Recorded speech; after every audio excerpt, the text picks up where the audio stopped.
Don't undo it. Okay. Are we Well, live? we are live, Chris. We are live, and people are watching. Oh, cool. Calling Chris Anderson. Where is you? I is somewhere in the Bay of Biscay on a cruise ship, which Wow. is Are very you posh. are you there under your own name, or have you escaped from Yeah. London? Are you wanted and you're now hiding out on a cruise ship for the Well, they rest of your think I'm life? important. Once they discover who I am, they might throw me off at the next port. So I'm hoping that we can Okay, keep this on the fair QT. enough, And fair you, enough. you don't look like you're in Chicago. I'm in a Novotel in Munich, Germany, München. Munchen. Munchen of monks because they built a bridge by the Oh, place where the monks were. Anyway, that's you where read your I am. Wikipedia page again, didn't you? Oh no, I had Michael a guide today. Oh, okay. Um, and hey, but welcome everybody to History Happy Hour, brought to you with the assistance of Stephen Ambrose Historical Tours. Check out their rich array of tour offerings at stephenambrosetours.com. I have to tell you, Chris, that because my computer is broken, Yeah, you I have mentioned that everything last week. handwritten notes. Okay, Oh, so if I can't remember something, it's because it's you're playing the world's yeah, smallest violin, aren't yeah. you? Okay. Yes, I am. But guys, whether you're watching live, watching on replay, or listening to the HHH Podcast. Yes, yeah, it's podcast. great to have you here. And today we'll be talking about the hunt for the German submarine U-505. Chris, Absolutely. you and I visited the U-505, We did. right?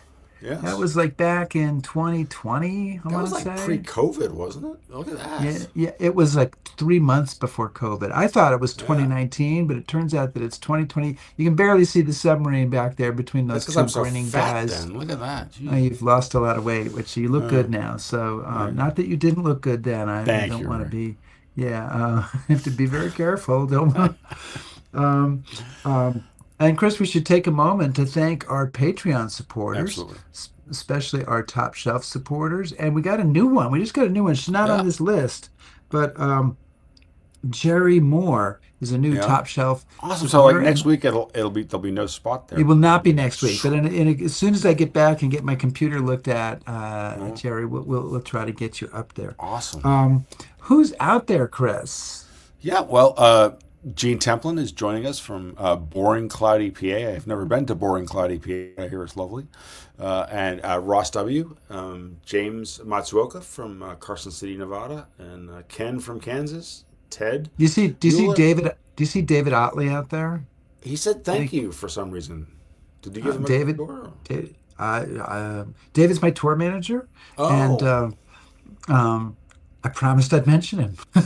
well, then we So both did. So I now he's promised I'd mentioned. respond to his comment. So if he's saying thank you, I'll say you're welcome. There, it's very polite of All you. right. Okay, there you go. Fantastic. So, okay, do you think we've gone through enough BS here that we can actually I get to the think show? I do indeed. All Ready? right, give me a cue and I'll go.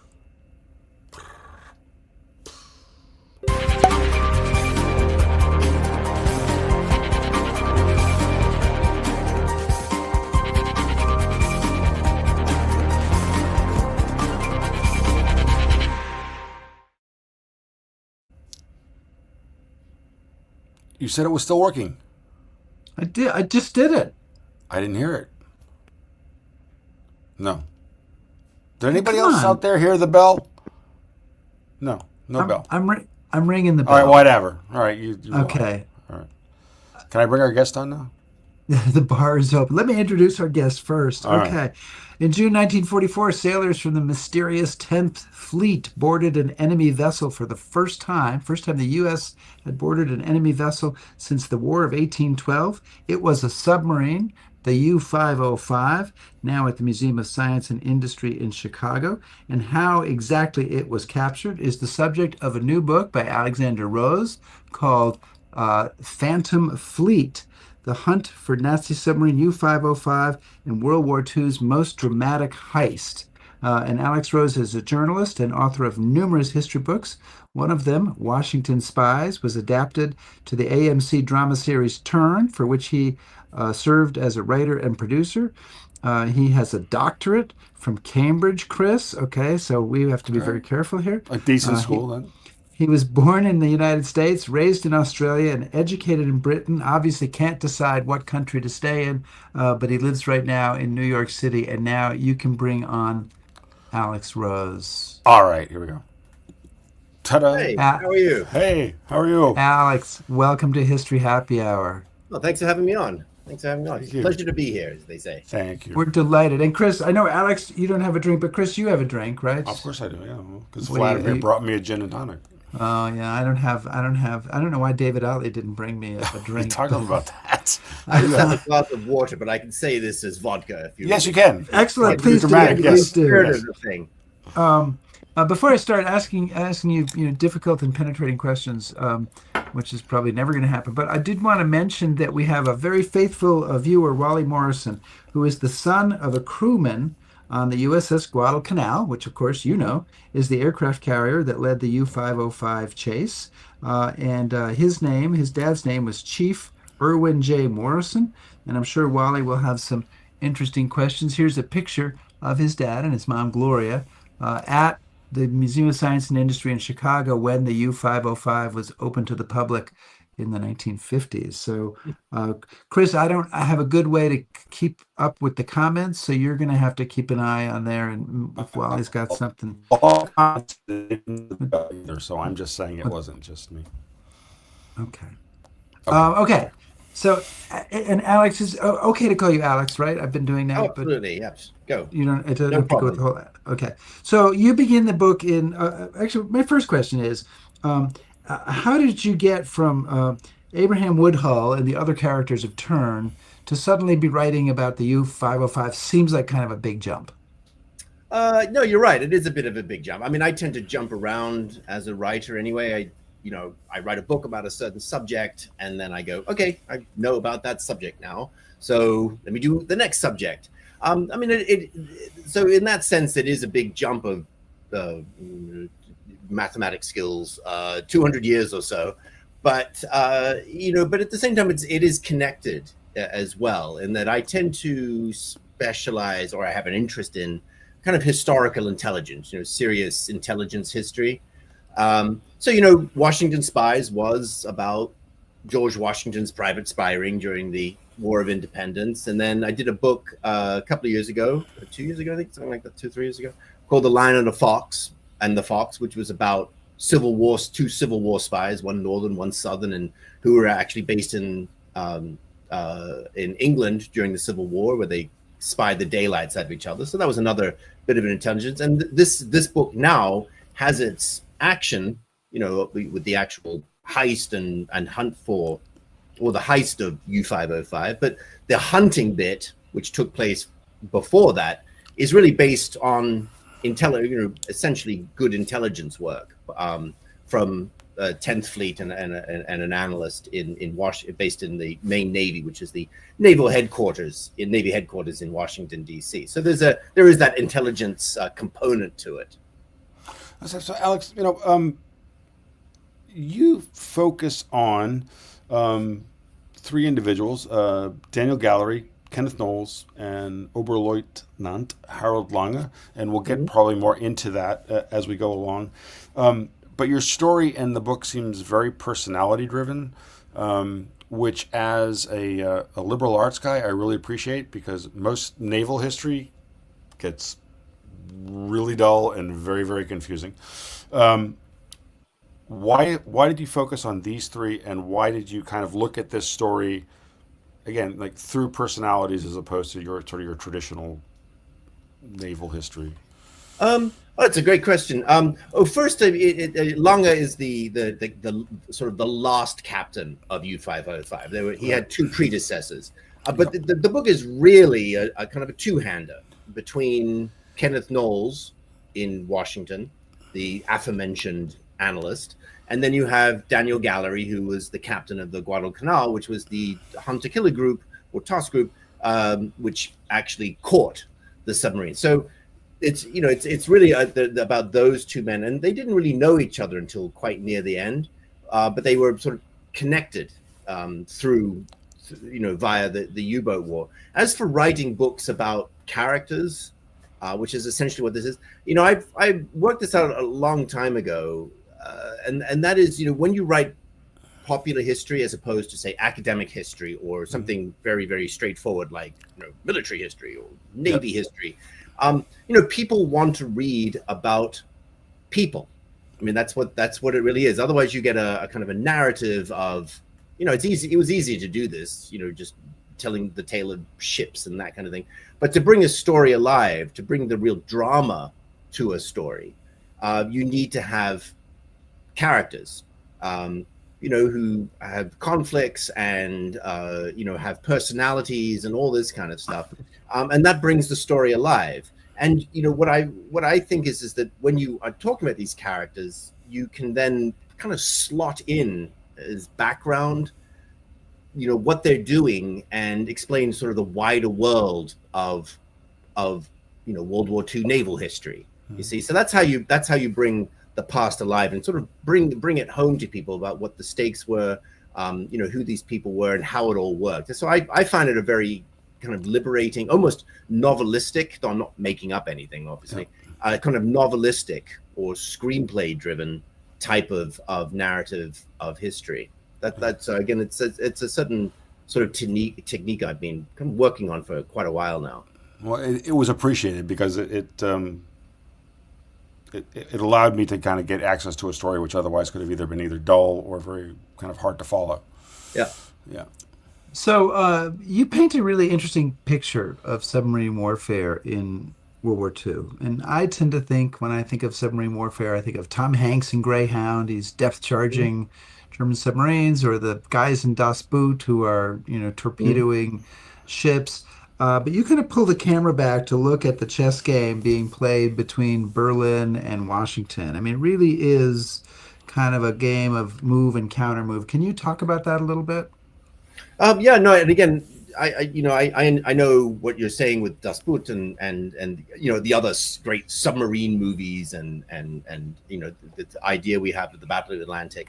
And again, there is that aspect to it, which is, again, very interesting, especially when you tell the story from what's actually happening in the submarine and how they're regarding, the Americans at close quarters, or the British and the Canadians at close quarters.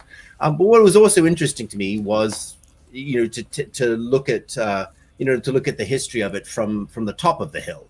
The actual supreme commanders of this. In the American version, it was Admiral Ernest King, who was chief of naval operations, and the other one is Dönitz, who was the Grand Admiral, first in charge of the U-boat command, and then he got promoted to head the entire German Navy. And so they and their staffs are, as you say, playing a chess game. It was a gigantic chess game in the Atlantic, whereby submarines would be moved here and there and hither and thither, and the Americans and also the British, but I focus on the Americans, would counter that or try and anticipate where they were going, and then try and hunt them and then sink them. So I don't spend like hundreds of pages on this. It's just that it is important to understand how this tracking and heist of U-505 came about. It wasn't just by accident. It was the culmination of years worth of these sort of subtle chess moves back and forth. And the important thing is that also to remember is that Dönitz was a one-man sort of corporate hierarchy. I mean, he was the CEO, the CTO, the CFO, the COO of all naval high command, and he orchestrated his submarines movements. They just weren't going around hunting randomly for ships in the middle of a colossal water desert, so to speak. They were being orchestrated and conducted by a maestro, but it was a maestro who had real flaws in his direction, and that was exactly what the Americans and the British could exploit to their great advantage. So Alex, one of the things that I'm sure Rick does this too, we do tours and we have to describe how unprepared America was for war. And we say America had the 17th largest military in the world, and that was smaller than Romania, and it almost becomes formulaic. But in your book, you also talk about where we started in terms of naval warfare. And I hadn't realized how alarmingly bad it was. So, kind of at the start of your story, when America finds itself entering the war, what was the state of America's kind of anti-submarine capabilities, practices? Where did we start from? There's a very short answer to that, and that is there really wasn't one. I mean, there was one in name.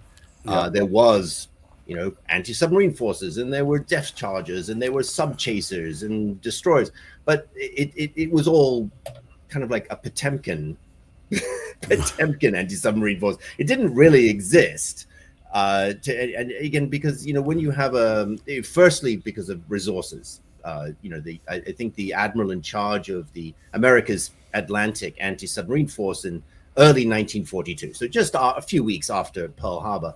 I mean, I think he had, again, it was an unspectacular number. He had something like 21 allegedly anti-submarine ships to hand. But really, half of them dated back to 1905 or pre-World War One. They were laid up in dry dock, or they were based in the South, or they were unsuited to winter conditions. So really, he was the Grand Admiral of a total of 3 ships at that time. So the American response was incredibly weak during what would become known as Operation Drumbeat, which was the first German wave of submarine attacks on the United States. In early 1942, for the first 3 or 4 months of 1942, and for a good number of months, the Americans really were on their back foot. I mean, I wouldn't even say they were on their back foot; they were on their back foot, and then someone sort of,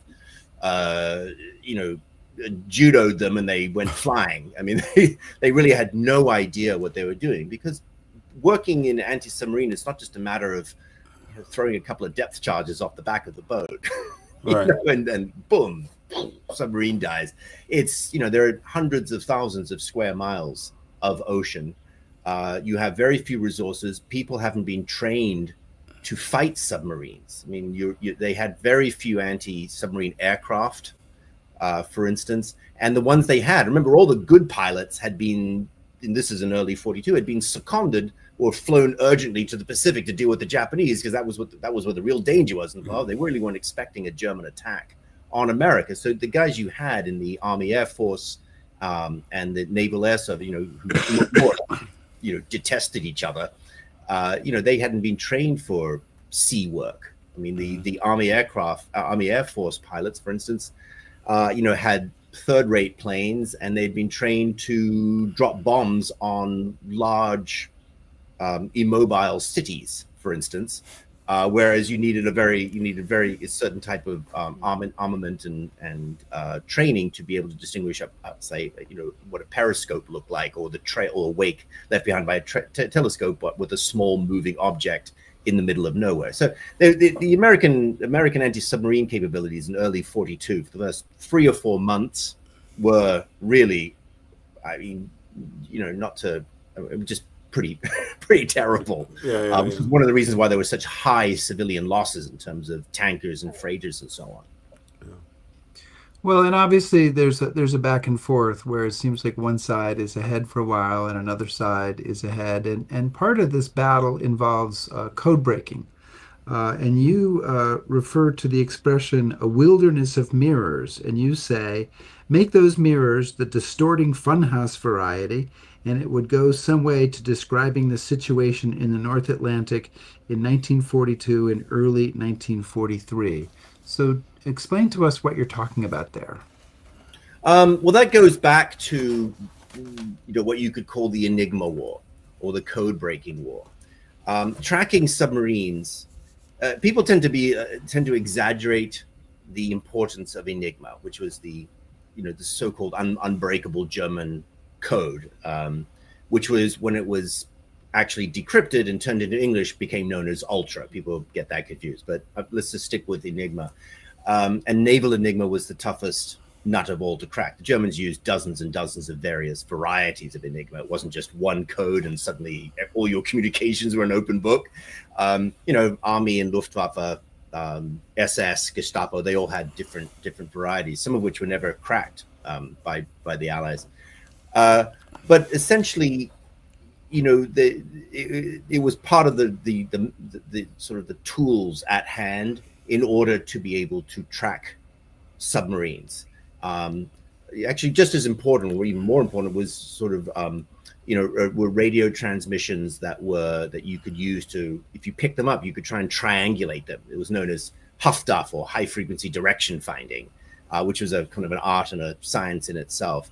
There were also other ways that you could use. You would listen to German propaganda broadcasts. You would try and get German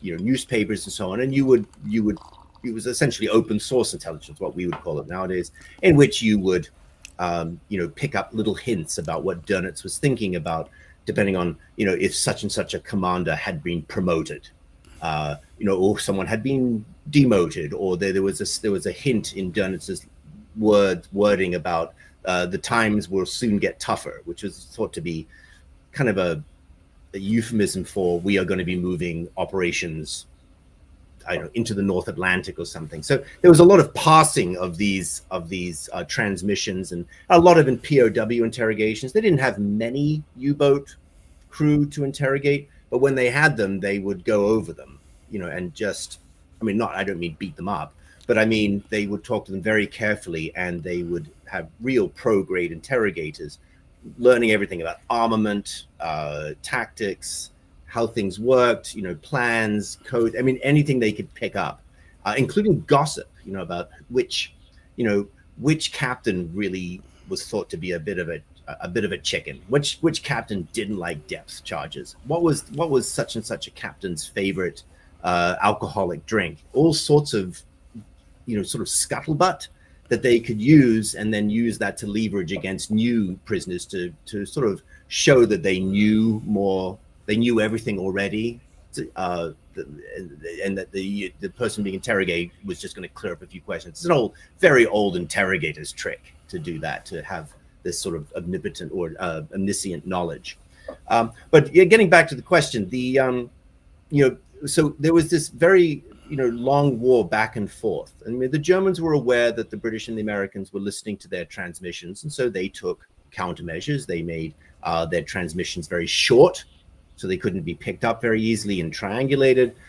They spoke obviously in code. There would be like super coding, like a code on a code, along the lines of, pick up the coffee in Kansas, that kind of stuff. If you're apparently if you watch The Sopranos, and they would also, it was under strict. The captains were under very strict orders not to be chatty. You just made a very quick transmission to notice your position or to change something, and back to naval headquarters in France, to Dönitz's HQ, and you'd be told off if you talked too much, because it was deadly. And so there was this, again, the wilderness of mirrors is that they're getting in themselves confused. It gets more and more complicated, because at one point the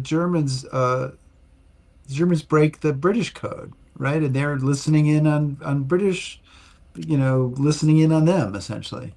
Yeah, there's something I wanted to bring out in the book, and that we tend to think in terms of, from movies and books and so on, there's a sort of in the Bletchley Park,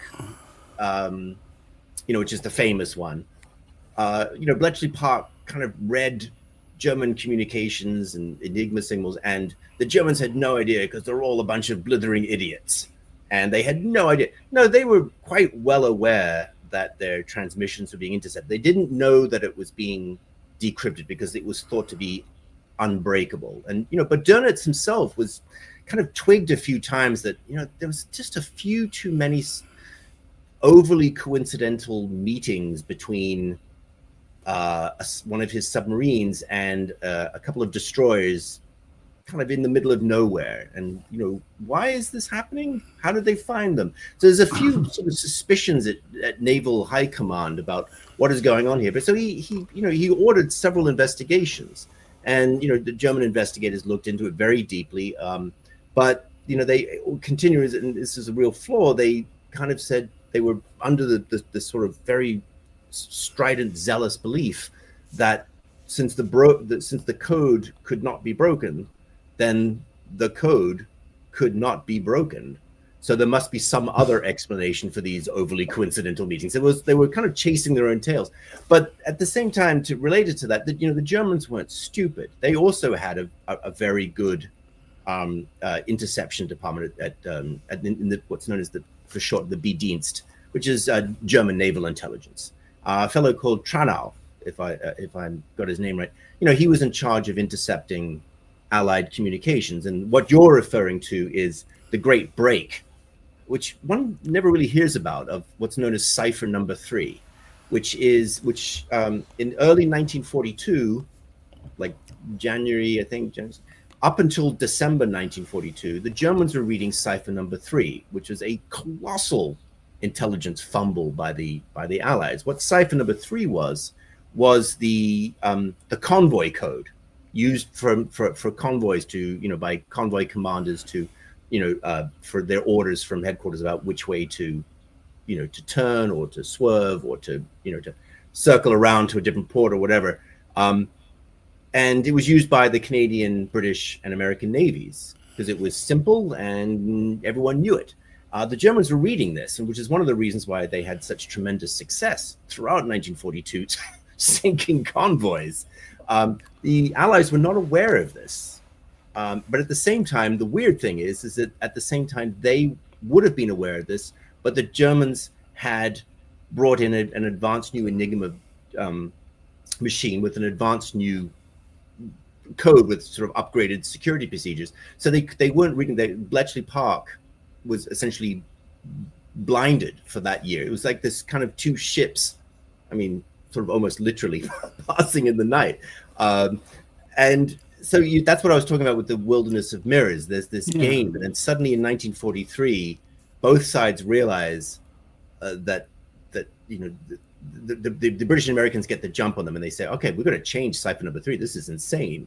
And once they did that, and they managed to break the new German naval enigma, then you suddenly see 1943, along with tremendous new numbers of new destroyers coming online through the matchless American production capabilities that had taken a year to get up and running. Suddenly you see the great massacres of the U-boats from sort of May 1943, which is known as Black May among the U-boat crews because so many of them died during it. But that actually broke the back of the U-boat fleet. But it didn't mean it was defeated by any means. That was a very long answer to a simple question. I apologize. No, it's good. One of the things, and we're going to turn towards U-505 because we're starting to get some queries about that. But people should know when they read your book, they're going to get a fantastic history of the whole U-boat war leading up to this, so you kind of understand everything that's been going on. And one of the things that really struck me, you talk a lot about different philosophies between the Allies about how to fight the U-boats. And there were. Then that will, impact the rest of the story. So, what are the two different philosophies, and how does that impact the story? The two basic philosophies regarding dealing with U-boats, and this stems from early 1942. Remember the British had been fighting U-boats for, they had 2 years or a year and a half worth of experience on the Americans. From their view, to fight U-boats, there was no way to find U-boats. The ocean was just too colossal. You couldn't find them like a hunting dog or anything like that. To the British mind, when you put convoys together, so long as you put a few destroyers around it, acting almost as sheepdogs, the wolves were a little bit scared. They would be, the U-boat commanders were a little bit apprehensive about what would happen. So they would almost call off a lot of attacks. From the British perspective, if you could fend off or just prevent an attack from ever happening, so long as the convoy got through to a very beleaguered little island off the coast of France that had recently been almost invaded, then that was counted as a success. Because Britain relied, like 99% of its rubber, for instance, comes from abroad, and the colossal amounts of its oil, minerals, bauxite, all this kind of stuff, food, quite a lot of the food. So They had that approach, and that was have defensive convoys. As long as the convoys get through, everything's great.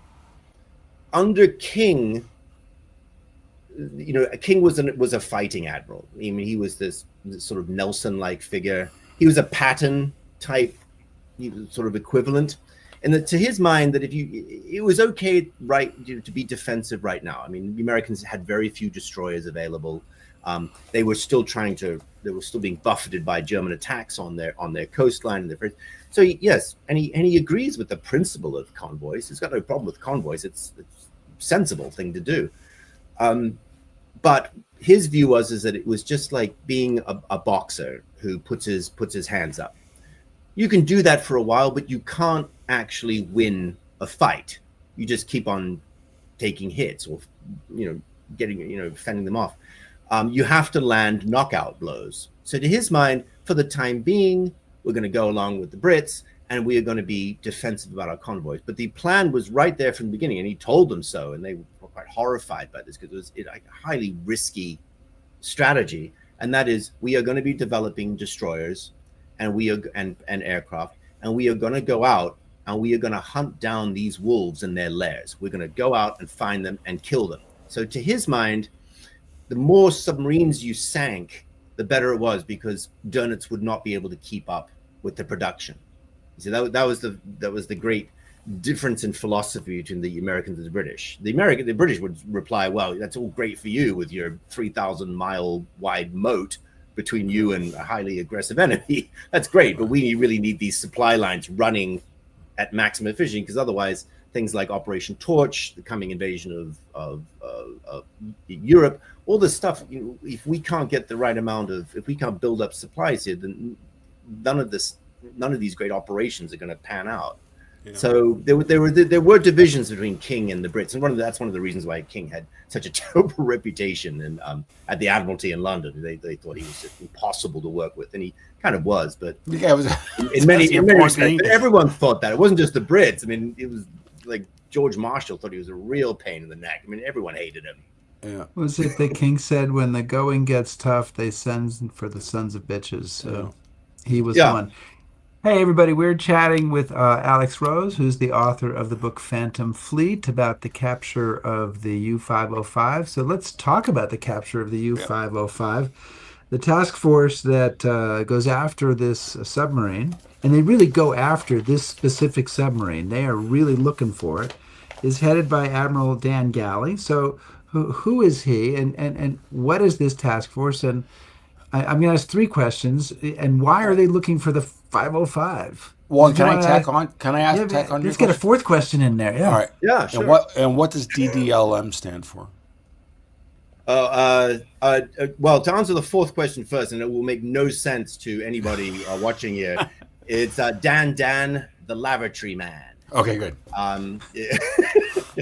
Which is a nickname for Dan Gallery, right? Or it's how he signs himself. It was when he was dealing with a lot of British commodores and captains and so forth, and they all had DSO or CBE, OBE after their names, and so they were surprised that he didn't have any sort of suffixes for his honors, and so he said, "Well, you can just call me. I'm actually Daniel Gallery, DDLM," and they were very confused by this until they explained that it was Dan Lavatory Man. Which kind of gives you a clue to his personality. He's a little kind of off the wall kind of guy. Dan Gallery was one of the great naval, one of the naval greats, I guess, probably to get my words in the right order. One of the great eccentrics. He was a character in the U.S. Navy, and he was long known as it. He had a very he was sort of this mirthless Chicago lawyer, highly Irish Catholic, who'd gone to the Naval Academy because his dad wanted him to, he was, he had this quite corny sense of humor, the sort of kind of 1930s kind of cheekiness to him. And he was well liked. He wasn't like the greatest naval commander of all time, but he was very, very good at his job. His men loved him. He was a great inspirational leader, and he was funny. And people kind of like that. Even Ernest King thought he was quite entertaining, which is saying something. Whoa. Okay. But he'd started the war as a captain, based essentially in Iceland at a commander of a naval air base. And that was where what had happened there was he was in charge of sort of sending out planes, Catalinas, to escort Allied convoys across, through south of Iceland, sort of thing, on the sort of the northern route. And his planes weren't getting anything, typical, because they didn't really have the training and the anti-submarine technology to do this. And so he said, until someone sinks a submarine around here, I'm closing the officers' bar, which was, greeted with horror. And by, miraculously, soon afterwards, one of the officers actually managed to take a submarine, sort of sink a submarine. And so the bar was open that night. And, Gallery and his boys, they get really, really hammered. I mean, there wasn't much else to do at the Iceland base. And, it was late at night, and they began talking about, and Gallery later says, this is just drunk guy talk, sounds like a fantastic idea until you actually think about it the next morning with a hangover. It was essentially like, we could have captured that submarine, earlier today if we'd really tried. Like, how would you do it? And the idea was that they would land the Catalina, next to the submarine. They would jump over the wing or something onto the deck of the submarine. They would get a heavy chain and they would throw it down the conning tower hatch to prevent it being closed. They would throw a grenade down to take care of any recalcitrant Germans down there, and then they would just take the submarine and sail it in triumph. And it was going to be really easy. And but they, eventually woke up and the next day and said, that was probably the dumbest idea we've ever had. In that, how would you land a Catalina with 8 men? I think it was an 8-man crew on very violent waves in stormy weather, windy weather, right next to a submarine which has 50 men on it, which has deck guns that are going to be shooting at you at the same time. This is impossible. But it still left this sort of it grew it was sort of sowed a seed in Gallery's head, in the back of his mind about how would you take a submarine, because he really there was no real other purpose for it aside from he just wanted to be the John Paul Jones of the U.S. Navy. Just to be clear here, so when is this big bust up at the bar where he says, "Let's just go do this"? Like, when? This was in May 1942. Middle of 1942. 2 years before. Yeah. So for 2 years, he nurtures this idea. Yeah, he wasn't working on it all the time. It was, he had other jobs to do, but it was always his sort of great dream in life. That was what it was. And so when he did eventually get command of a task under Guadalcanal, which is a kind of it's like a pocket carrier that they sort of hammered together. It was basically a freighter with a flat deck, screwed in on top. These are part of the new hunter-killer groups. That was part of King's plan of, we've done the defensive strategy. Now we're going to be more aggressive. We're going to create these hunter-killer groups, and they're going to go hunt and kill U-boats. And so that you would have a few of them in the Atlantic. You would have Guadalcanal and Cod and a few others, and they would be escorted by sort of 4 destroyers. And they had a small complement of planes.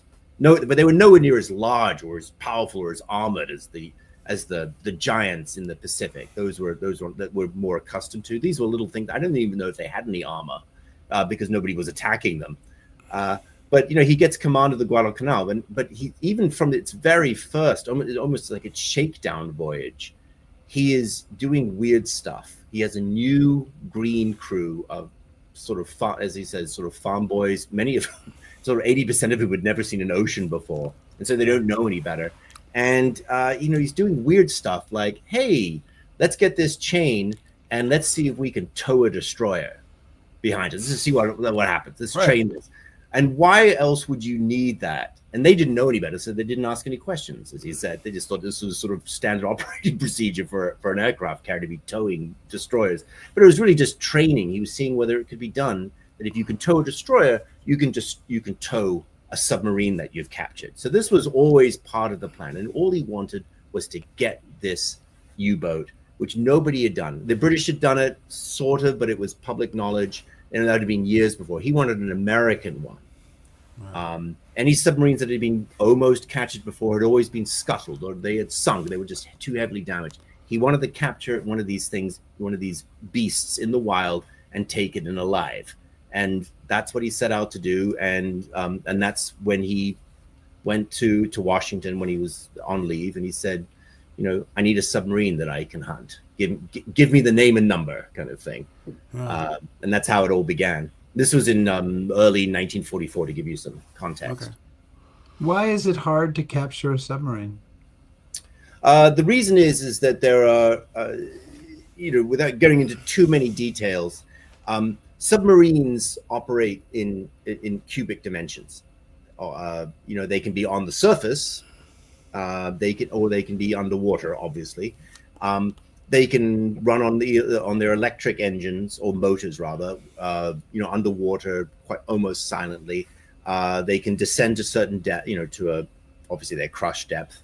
But if they're on the surface of the ocean, they can use their diesels, and they get many, many hundreds of miles. So what you're dealing with is not only this colossal potential area on the surface of a weapon that is essentially 700, 800 feet long. It's like a little sliver. Or it can be underwater in just imagine a kind of a cylinder, with the surface of the ocean surface being the sort of the top of the can, so to speak, and it descending like a Campbell soup can. So it can be anywhere in there within, its operating range. Now that doesn't sound like a lot until you realize that, that is a colossal volume of water that this thing can hide in. I mean, it's trillions and trillions and trillions of cubic feet of water. Now, that's okay if you've got great anti-submarine tracking technology, like you've got first-rate sonar, you've got radar for the surface, also you've got radio transmissions to kind of try and sort of filter down where it could possibly be. But they didn't. The Americans and the British didn't really have a lot of that stuff in the early part of the war. So essentially, these are submarines that can run and hide and be anywhere. If you give up the chase, as many destroyers did after about an hour after an attack on a convoy, say, you'd never see that submarine again. It was gone forever. So that's what makes submarines so hard to find. They don't broadcast their presence. Let's put it that way. And when you do see them, it means you've just had a torpedo launched at you. So, and then they escape. It's also that if that the submarine commanders, they'd rather be sunk than be captured, right? Yes, they had orders from Dönitz. These were absolute orders that if you were in any danger, any risk of capture, you scuttle that. You scuttle your command. And now a lot of the time this wasn't really a problem, because by the latter stages of the war, the Allied anti-submarine tactics were, first rate. If they cornered a submarine, then it was almost certainly dead. It would just sustain such huge damage from depth bombs and depth charges and forward firing hedgehogs and aircraft spotters and torpedoes and what were known as FIDOs, which are essentially sort of torpedoes that were launched, and they would use sonar to try and pick up where the submarine was and then track it and follow it. This stuff was devastating to U-boat crews. But the fact is that submarine commanders did not want to be captured, not only to protect German technology, but also to protect the Enigma machine, which was sort of really uppermost in Dönitz's mind. If the Allies captured Enigma machines, the whole game's up, essentially.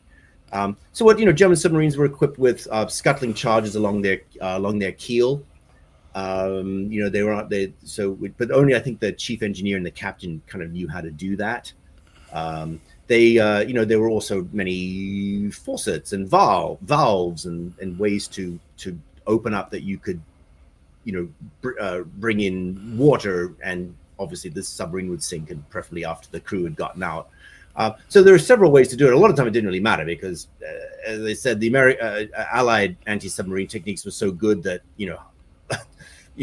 this wasn't really this was kind of a moot question, in the sense that you didn't even see the submarine because you blew it up 100 feet under the water. So this wasn't a question of ever having to surrender. You were dead anyway.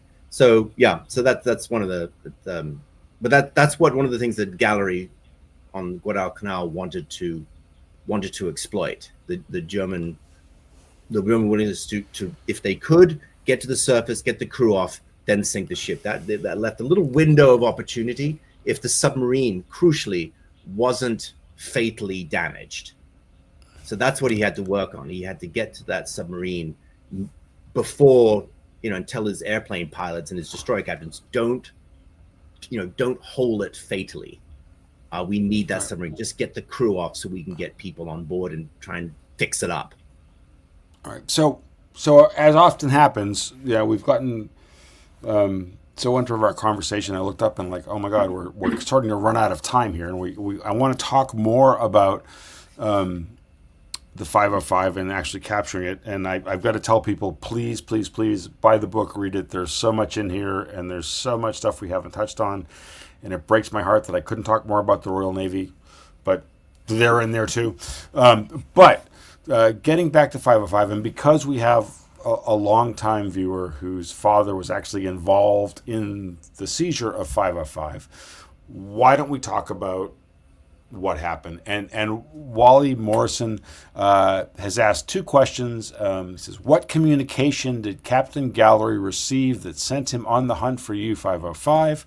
And then he asks again about, please talk about the bravery of the boarding party. So without giving too much away in terms of getting people to buy the book, why don't you tell us about the actual seizure of 505, how it happened, what was involved? Well, this is all going to be this is nutshell history. Absolutely, yeah. It's in the book it takes up more, but to keep things very, very short and simple, the Guadalcanal task group was hunting U-505 for several weeks. The commander of U-505 was, he was no rookie. He knew that there was a hunter-killer group after him, and he had no intention of being caught. He was off the west coast of Africa. He was on his way home. And just by, in Gallery on board the Guadalcanal had been hunting for so long that, I think his chief engineer, a rather worried man, said, we're running on fumes, chief, old boss. In 12 hours time, we're going to be stuck out in the middle of nowhere, and we're going to have to get a tow home, and that would be the end of everybody's career, because you don't want to have an aircraft carrier running out of fuel in the middle of the Atlantic. It's very embarrassing. No way Captain Gallery was ever going to be Admiral Gallery, let's put it that way. And but Gallery just uses his gut and says, he's this guy's close. I know he is.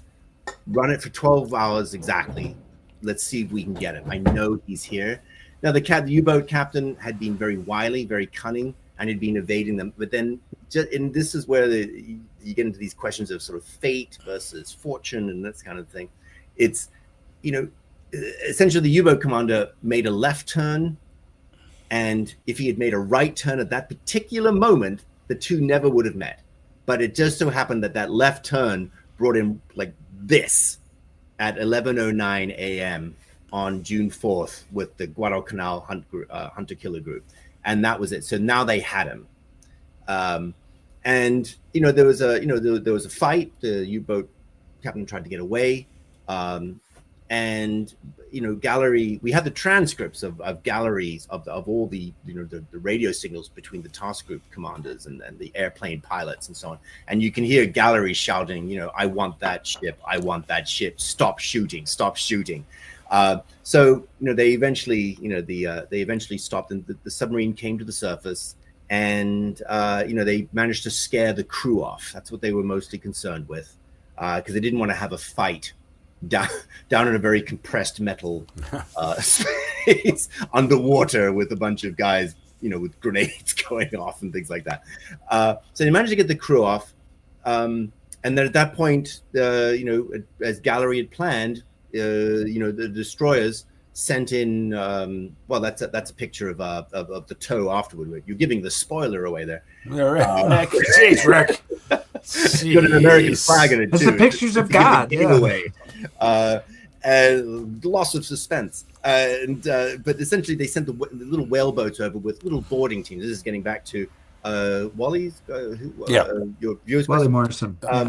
These boarding parties, essentially like buccaneers in a way, who'd been kind of volunteered or had volunteered to be on board these little whaleboats, and 12, 15 men, and that would race over and jump on board the deck, and then try and get inside. I mean, nobody really knew that much about what it was like inside one of these submarines, because none of them had ever been captured alive. They had sort of vague ideas from prisoner interrogations and so on. But it was all a bit of guesswork. So one of these, they were essentially. I looked into the first boarding whaleboat crew, and again, I think they're typical of all of them, and again, probably typical of the vast majority of the men on board these ships at the time. They were all 20 years old, 19, 20 years old. Half of them, essentially, there's sort of almost a stereotype of sort of apple pie guys who like local sports teams and have a college, high school sweetheart, that kind of stuff.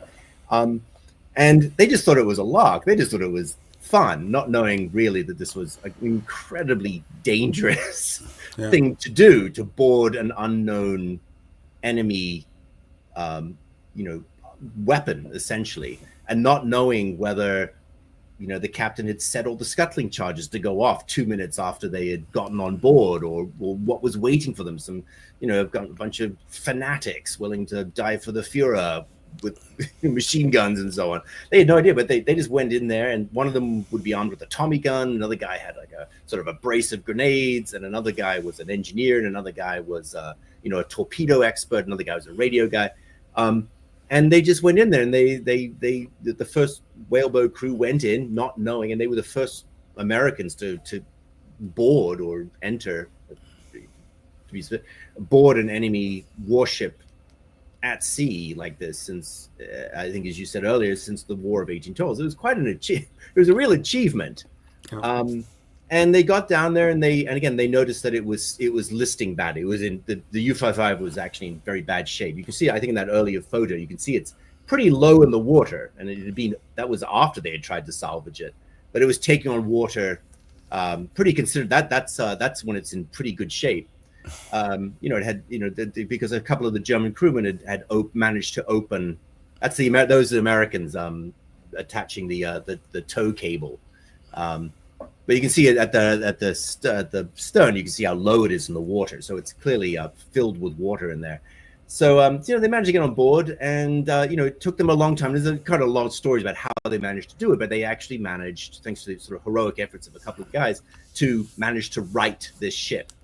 And of course, the guys inside the engineers trying to work out how all of these. They weren't submarine men; they were ship guys. They didn't know any German, for one thing, so they didn't know if you pressed that red button what would happen. I mean, either maybe a torpedo would launch, or the ship would blow up, or something would happen. So they had to sort of work it out as they went, but they did manage to salvage it, and they did manage to raise in the water to make it stable. And it was a great story. So so that's it's considerably more complicated than that. Absolutely, yes. And you should read the book to get the whole story, because you should definitely read the book. Compelling, yes. There's so much more I want to ask about, but the question that really strikes me is one to perhaps end on is how does this submarine? I mean, because you could talk about the prisoners, you could talk about the code breaking, how the code breaking capture of that equipment in the logbooks affects the whole code breaking thing. Mm-hmm. But the thing I want to know about, how did that submarine get to Chicago? Why did it end up at the university, at the Museum of Science and Industry? in Chicago because I live in Chicago. So And why did Rick and I have to wait in such a long line to get in to see it? Yeah, I mean, you guys should have your own special line, I think so. VIP I think line. I think after our cruise experience, I'm sure we will. Yeah. Did they not know who you are? Exactly. We'll have him back, Rick. We'll have him back. Yeah. You have worked your way into our hearts. Yeah. Exclusive museum exhibit in town. Next week's guest, more of Alex Rose. But essentially, just to answer your question quite shortly, in a short way, it was really due to the efforts of Dan Gallery, who was from Chicago, and he wanted to bring some pride to the hometown. And it was, a strange. I mean, it's a strange place for a German U-boat to be in Chicago. Fair enough. But the weird thing is that, just after the war, the U.S. Navy had thousands of ships it was going to scrap. I mean, they had hundreds and hundreds of destroyers and Liberty ships and all this stuff that they didn't need anymore. So it was all being scrapped. And U-505 was kind of one of these ships that was about to be sort of junked. And there was some officer who was just going down this list, and he saw, USS this, USS that, USS where, and he saw U-505. He said, "What's that? Isn't that Dan Gallery's bag?" So he contacted. It was a strange thing, and it was kind of this rust bucket that had been used for some trials and experimentation and so on, because everyone forgot about it. So Dan Gallery goes, "Wow, that's great! I want to save U-505, not only for a trophy for the hometown, but a kind of a, to be honest, kind of a trophy for himself. War trophy, as you do, the greatest war trophy of all." Right. So he managed to, raise money. As a fundraiser. By that time, I go into it in the book, but it was super top secret during the war, including even keeping the crew segregated from all the other prisoners in the U.S. Because they couldn't let Dönitz know that we're having any inkling that the 505 had actually been captured. Otherwise, he would have changed all the codes and all this kind of stuff. But the U.S. Navy had released a big press release, 1945, cheering it on. And so they just there's a great photo of U-505. It's a rather strange picture, sailing underneath the Brooklyn Bridge of all places.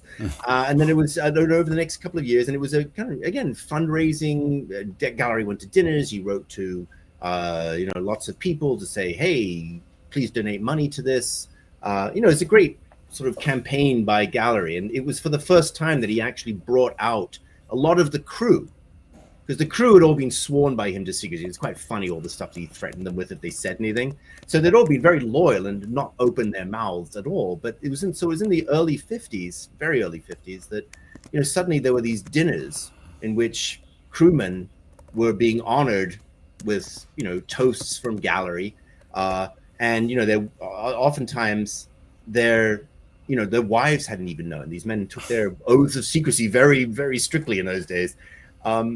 And eventually they went through all the canals, and they managed to get it to Chicago, and they kept it outside, and they fixed it up as best they can. It was only, I can't remember the exact day. It was relatively recently that they managed to build a whole wing for this thing, which I visited a few years ago when I was doing research for the book. And it's spectacular, and the U-505 is in a magnificent condition, and they've got this magnificent addition to what's now the Griffin Museum of Science and Industry. And again, if you are ever in or anywhere near Chicago, it is really well worth seeing. But it's once you actually see one of these things up close, it is actually quite spectacular. Yeah. So, Alex, I mean, kind of like as a last wrap up, why is this story important? We have one of our viewers, David Picker, who said, "What was the advantage? What did we get from capturing it? And is that important, or is it the story that's important? What is it?" Again, that is a great question. It's one that I wrestled with, because we all want the story of the capture of U-505, which changed the tide of war. It won the war for the Allies. You always want that great headline book. And I was thinking about it, and you have to be honest in history books. You can't make up stuff. You can't be a fantasist.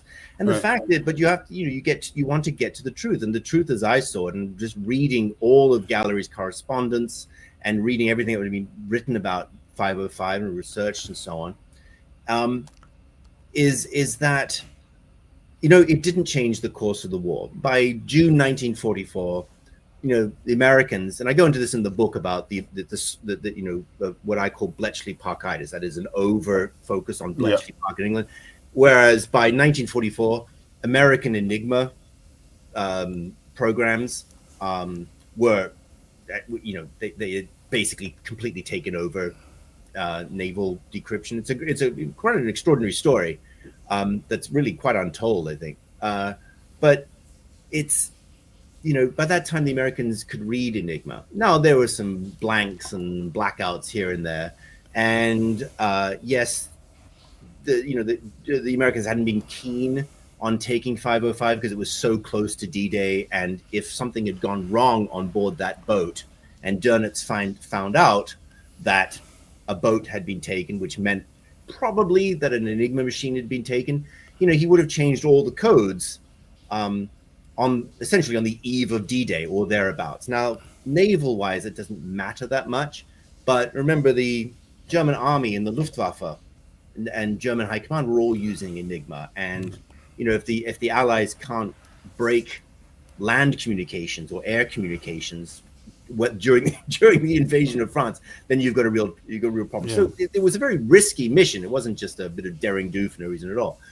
But at the same time, they still sort of snuffle out those doubts, and they went ahead with it. I mean, Gallery had full authority to do this. They didn't really think he could pull it off. But the important thing is, and this is what I figured out, is that no, it didn't change the course of the war. It didn't. The Germans didn't suddenly lose the war because they lost a submarine. Right. At the end of the day, it was just kind of a glorious adventure on the high seas. Yeah. And they brought in some very valuable intelligence documents. But realistically, Gallery wasn't interested in that. He just brought them in because he promised the guy in Washington that he would bring it in. But it was Gallery's sense of fun, and he just wanted to pull this off for the glory of it all. It was a hell of a thing. And like some people want to climb Everest for the first time. Some people want to explore an undiscovered area of the jungle. It's just one of these things that don't really add that much in terms of importance, but at the same time are pretty spectacular in their own right. And that was at the nub of it all. That is the story of U-505. Yeah, that's fantastic. Well, Alex, I mean, Rick is, I don't know what Rick is doing. He's but I want to thank you. It's an absolutely fantastic book. Please read it. There's so much more we didn't get to. Yeah, so thank you very much. Well, thanks for having me on. Thanks for letting me sort of speak at length, as they say. No, we loved it. So thanks very much. Good luck, and keep in touch. All right, thanks very much. All right, bye-bye. See ya. All right, let's see if I can do this now. Rick is there we go. All right. So, everybody, I don't know if Rick is here or not, so we're going to assume that he's here in spirit, if nothing else. Thanks very much for joining us. Join us next week for our book, Under Cover of Darkness, by Amy Helen Bell. We'll be discussing crime in wartime London. So if you're a fan of Foyle's War and that sort of thing, this will be the true story of all of that. And so we'll have that on next week. So thanks, everybody. Hopefully by then, Rick will have a new computer and we can both talk together. But until then, stay safe, and we will see you next week. Bye-bye.